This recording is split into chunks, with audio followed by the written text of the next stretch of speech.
With the likes of Red Dead Redemption Part 2 Electric Boogaloo showing what years of effort and dodgy employee rights policies can do for in-game immersion, the bar for realism in video games has never been higher, whether it be a tiny detail that helps with your suspension of disbelief, or a nice piece of subtle visual storytelling that adds to the atmosphere or feel of the game's universe. But what many people don't realise is that video games have had impressive amounts of detail and immersion for years, decades even, and often in ways so subtle that you'd be forgiven for never even noticing them. My kindred spirits in the video game detail world, so small that hardly anyone can actually see them.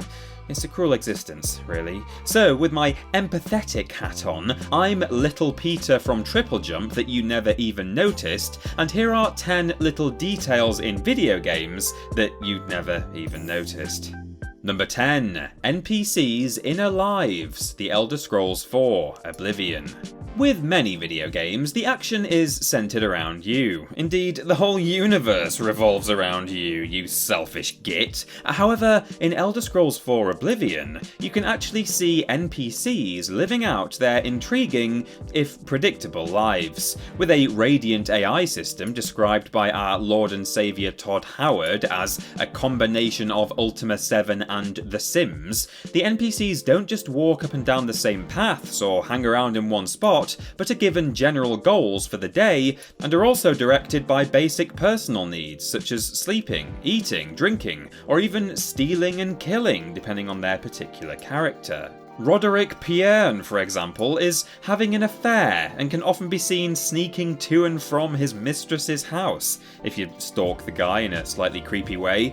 A few players discovered this in interesting ways as well, with many telling tales of following NPCs and finding them doing a number of bizarre things, such as fighting each other for petty reasons, looting shops, and even hunting down the player in order to claim a bounty, only to be killed by wild animals on the way over. You may have found a few interesting ones yourself, or you would have done if you'd stopped stealing horses for 5 minutes. You have a problem, and we're going to have to talk about it one of these days. You can't hide from it forever. Number 9. There's a bullet with your name on it. Halo 3. You know they say that somewhere there's a bullet with your name on it. Well, the same is true of Halo 3, and we're not talking figuratively either. In a literal case of blink and you'll miss it, the words Chief EG-X are engraved on the base of every single bullet cartridge in the game. Obviously, it's not very noticeable when you're playing casually, but this detail can be easily seen when the camera is put into theatre mode, or if you use the debug camera cheat to zoom in on one. The same engraving can also be seen on the bullets of Halo 3 ODST, despite Mr. Master Chief never actually appearing, as this game used the same engine as the third main installment game.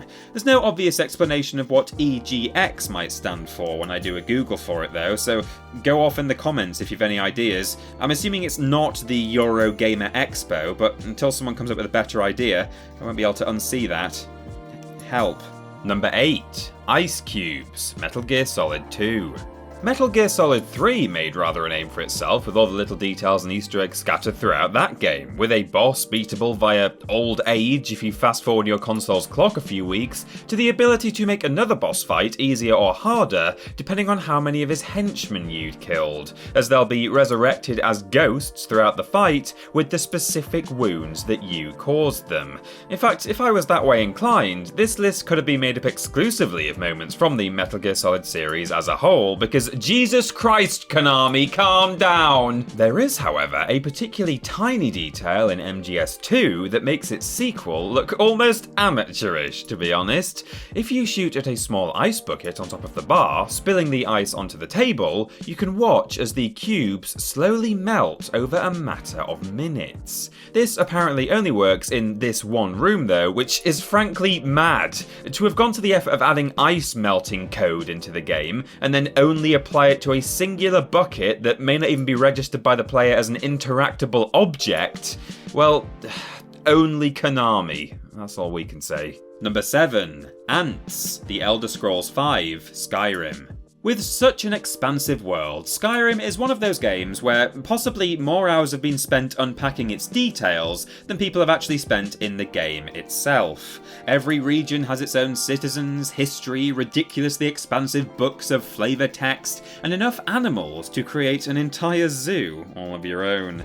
But if you look closer, just a little closer, no, more close than that, closer, you may see that one of the textures out in the wilderness is moving ever so slightly. Because yes, multiple areas around the map have colonies of ants. It actually specifies NPC ants in the script here, as though there's any other kind, but then again, I did stream a full playthrough of A Bug's Life last year, which features a playable ant, so fair enough. In any case, here they are, making their way over tree stumps in a seemingly endless stream. You can't interact with them, kill them, or pick them up, but that only makes it all the more baffling that Bethesda even thought to put them into the game in the first place. Like the MGS ice cubes, most players have probably never even seen them. And hey, call me crazy, but rather than spending time adding in literally microscopic features like this, maybe they could have sunk just a few more man-hours into fixing the rest of the game. Just a thought. Number 6. All the Easter eggs, West of Loathing. While the majority of points on this list so far have been visual, and in some cases heavily dependent on your computer's ability to run on high settings, West of Loathing is at the very other end of the spectrum. Developed by Asymmetric Publications, the entire game is given a crude stickman drawing aesthetic, with the majority of the humour being very text-based. Similar to its 2003 sibling, Kingdom of Loathing, the game relies on wordplay and surreal humour, as well as references to well-known tropes in fiction, such as the Dave Yard, a graveyard made up exclusively of graves of people called Dave, the Lost Dutch Oven Mine, which kind of speaks for itself, and the inherently pointless Shaggy Dog Cave. With nearly 200 different locations to find, you'll find that most of the more interesting places can only be stumbled upon randomly, and sometimes only once you've spoken to a particular character about an option in a dialogue tree that's locked behind an ability wall. This might be the least well-hidden detail to be included in this list, given that it's, well, arguably an integral part of the game's identity, but the sheer volume of these references and the difficulty in accessing them all, even across multiple playthroughs, means that West of Loathing is, if nothing else, a veritable bottomless pit of humorous references and Easter eggs. Number 5. Music, Undertale. Toby Fox made a name for himself with his music work in the online interactive comic epic that was Homestuck, so it was only natural that his breakout video game would also incorporate an impressive soundtrack. Music is an integral part of Undertale, with a 2-hour-long OST that features individual leitmotifs for every single character and location, often interwoven into other themes and songs in ways that many players may never have noticed. Tracks such as Your Best Friend, Despair, and Hope appear in a number of musical themes, all linking in some way to Flowey and the Dreamer family.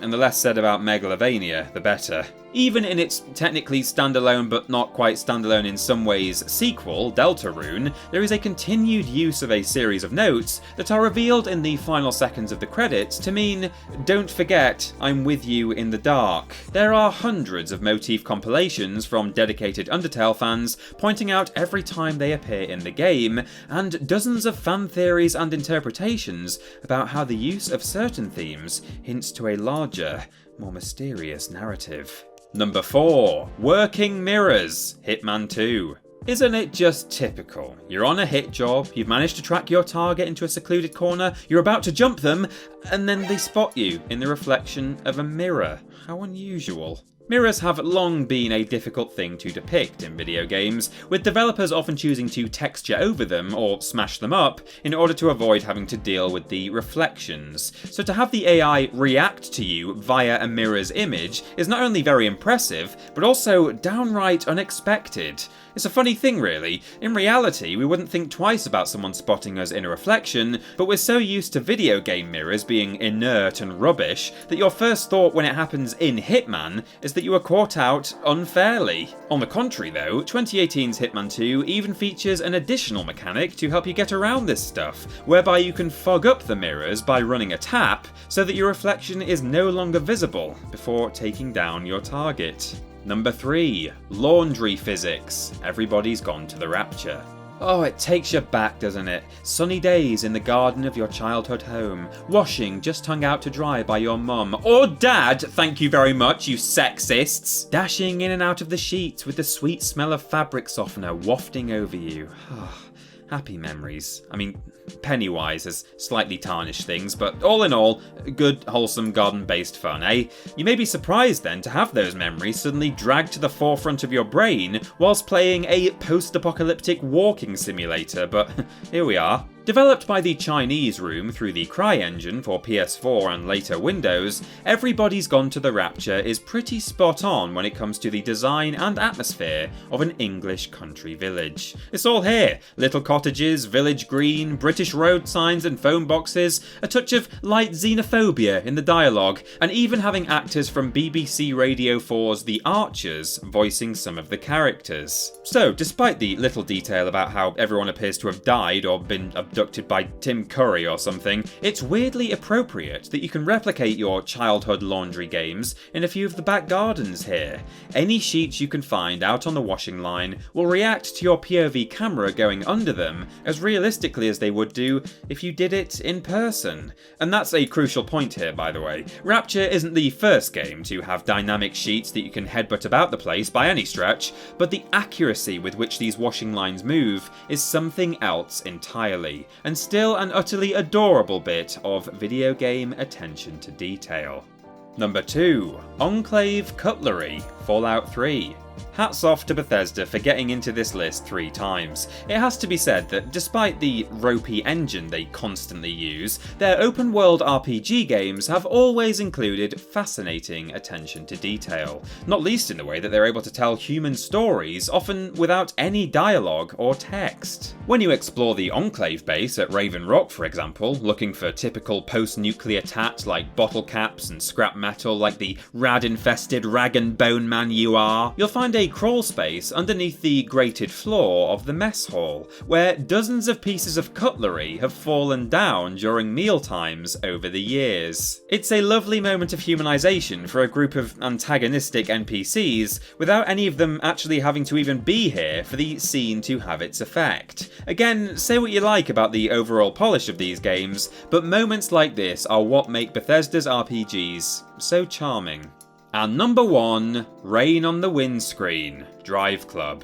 Driveclub is stuffed with details that basically make it a car ownership simulator for people who can't or don't want to buy a insert impressive make and model of car here. While the gameplay wasn't amazing, with critics handing out mixed to negative reviews for its poor AI, lack of variety, and bad single-player mode, the makeup of the game itself is nonetheless impressive for the sheer level of detail. With weather patterns and a night sky mapped to data from NASA and real-world climates, cars made from 260,000 plus polygons each, and realistic dirt buildup and paint layering, even showing you video footage of this game is probably enough to make your CPU melt.